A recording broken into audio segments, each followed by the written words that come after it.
First up, we're going to have Dwayne Rankin with the Arizona Republic. Let's see. All right, let's skip over to Cameron Cox with 12 News. Hey, Jay, just how would you sum up that performance from you guys? Again, this is kind of the fourth straight game you guys delivered that knockout blow in the second half. Man, we're just trying to take it one game at a time. I think those guys played faster tonight. It took us a minute to get the transition down, but I think our defense helped us get out and transition ourselves and get some looks at the basket. But I feel like defensively, we definitely picked it up a little bit, and they felt us throughout the game. Next up is Colin Harmon with ABC 15, followed by Cody Cunningham.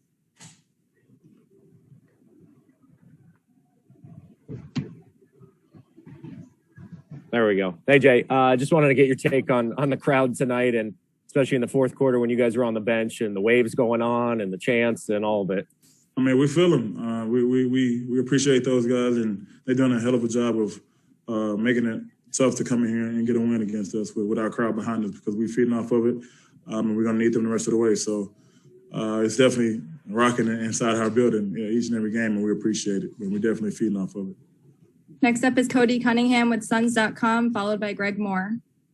Hey, Jay, it just seemed like everyone was getting shots tonight. Just how special is it when you guys are playing so unselfishly like that? And just how much confidence do you guys have in each other when you're out there? I mean, I just think that's it makes the task that much difficult for our opponent. When everybody's rolling, everybody's involved, it just makes the task very big for our opponent to get the job done. So we have trust in each other. We work at it. We talk about it. We watch film on it. And we're trying to make everybody a threat on the court, 1 through 5. So once we play like that, it's really tough to slow us down. But we did a good job tonight just sharing the ball early, finding the right shots, and finding good looks and making them. So we definitely believe in one another, and we feed that throughout the game to one another. Next up is Greg Moore with the Arizona Republic, followed by Dwayne Rankin. Thank you, Jay. Congratulations, man. Good game. It's Greg Moore, Arizona Republic. Hey, first of all, dude, I need that shirt. Like, that shirt's dope. So I just need you to run that shirt. So. But in seriousness, man, they shoot a lot of threes. And you guys did a great job of defending the three for the first 3 quarters. And I'm wondering, did you want them to keep shooting them, or were you worried that they were going to shoot themselves back into the game? Did you worry that they were going to find a different way to find offense? I just don't know what it's like to be on the court in that moment when you're seeing them miss these shots. Honestly, we felt like we gave them some looks that we wasn't trying to give them earlier in the game. In the first quarter, we felt like a couple transition looks they got with no contest. That's not how we want to play our defense. That's not our style of play. And we just wanted to tighten that up a little bit. We want to contest every shot. Obviously, they're very capable of making shots, making threes, especially what they have the personnel for. But it was just a tough night for them. But we want to contest everything. I think most of their shots in the second half came contested, and I think that plays into how we want to play, make or miss. As long as we get a contest at each shot, we feel like the odds are in our favor. So early in the game, we gave them a few looks. We didn't like it. We talked about it at half. We just tried to clean it up a little bit in the second half and make everything tough. Next up is Dwayne Rankin with the Arizona Republic, followed by Jovan Buha. Thank you. Jay, wanted to ask just about the whole idea of imposing your will as a group on Denver, and how much do you feel like that's maybe impacted the first 2 games and being on all levels, where it was running, being physical, the whole bit? Yeah, that's just how we try to play. We're trying to impose our will early. It's a great team over there. We don't want them to get comfortable, especially offensively. Once they get comfortable offensively, it's tough to stop them. So we just want to try to make them feel us early and try to make it last for 48 minutes, the entirety of the game. So we respect those guys, and I think they're getting our best effort on that end of the court. Their offense is very high-powered. They got the MVP on their team, and we're aware of that, and we know everything runs through him. So we're just trying to make it as difficult as possible, not only for him but for others too, for Porter Jr., for Gordon. We're just trying to make it as difficult as possible for those guys because they can't score the ball. So it's a team collective effort.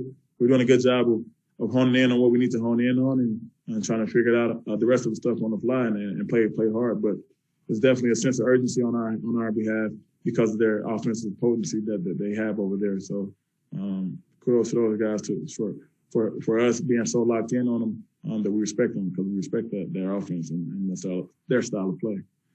Next up is Jovan Muha with The Athletic, followed by David Brandt. Hey, Jay, you've obviously played on some really good teams, some really good lineups, but what makes that starting group's chemistry so special? I feel like we're communicating with each other. We're 10x communication where we bring it right to each other. We're trying to get the job done collectively, and I think that plays a part in us being able to just play free on both ends of the court because we're communicating with one another. And we're trying to we got the same goal. We're trying to get the best shot on offense, and defensively, we're trying to help each other.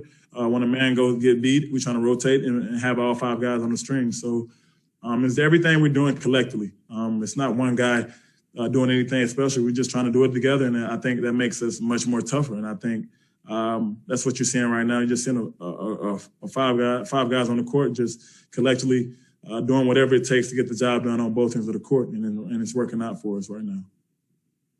Next up is David Brandt with the AP, followed by Kirsten Susel. Hey, Jay, I know physicality has always been a part of your game, but it seems like, especially the playoffs, you've kind of turned into the team's enforcer a little bit. Is that a role that you relish or that you try to do, or is that something that just kind of comes natural? Honestly, it comes at me. Honestly, I don't seek it. Other teams just try to be physical with me, try to get me riled up. I don't know if they know. I like that style of play. I like to play.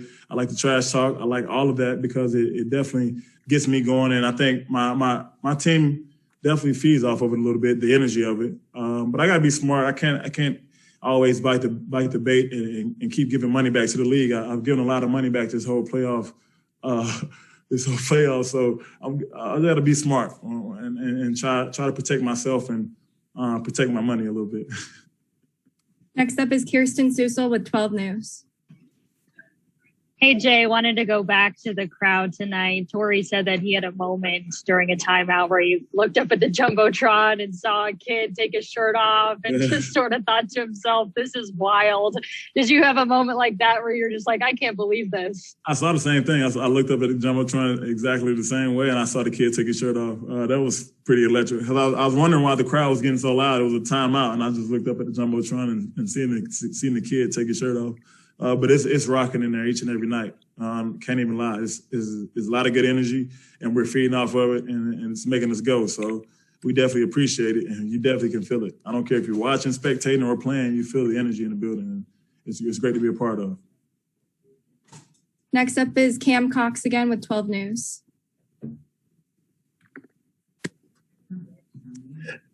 Hey, Jay, just curious, your salsa from the Lakers kind of went viral. Have you seen some of the stuff out there on social media about it, some of the shirts and all that out there with your picture on it? I saw a little stuff, but that was last series. I was trying to move on a little bit, but definitely the fans and the interaction with them with that situation has been great. That was the last series. I felt like we got disrespected a little bit, game 3 or whatever. So I did what I had to do in the closing game, but I've moved on to Denver now. Hopefully, once we win the whole thing, I can salsa with the crowd, salsa with the fans, with some of the Phoenix fans here. Once we bring a championship home, so that's the goal. Our last question is going to be with Leonardo Torres from Peru. Hi, Jay. It's Leonardo Torres from Peru. Congrats on the win. Jay, what positive aspects could you take away from these 2 games, thinking about game 3 on the road? Honestly, we're just talking to each other. The game 3 will be the hardest game of the series. We feel like, especially the most important game. These guys are going to play with a lot of energy. I'm sure Joker will get his MVP trophy in front of their crowd, so their crowd will be behind them. We just got to come in and lead on each other like we've been doing all year. Set our game plan and attack these guys. No other way than we've been doing all year. So we're looking forward to it. We're going to enjoy this win tonight, but we're going to flip our switch early in the morning to game 3 and get prepared for this battle in Denver. But it's the most important game of the season. Thanks for the time, Jay. Thank you, guys. See you soon.